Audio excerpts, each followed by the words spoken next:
যে কোনো শুভ অনুষ্ঠান হোক বা জন্মদিন আমরা পায়েস বানিয়ে থাকি, তবে এইভাবে একবার পায়েসের রেসিপি বাড়িতে বানিয়ে দেখতে পারেন, খেতে বেশ ভালো হয়। নমস্কার, আমি রুমি, আপনাদের সবাইকে আবারও একটা দারুণ স্বাদের রেসিপিতে স্বাগত।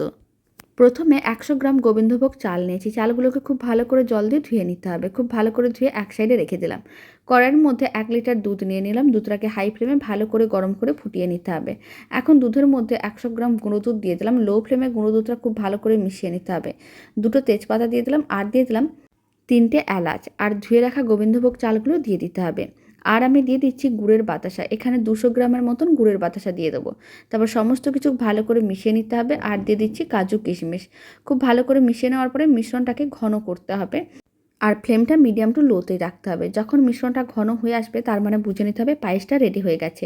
1 চিমটের মতন লবণ দিয়ে দিতে হবে, এতে পায়েসের স্বাদ অনেক বেশি বেড়ে যাবে। দারুণ স্বাদের পায়েস একেবারেই রেডি।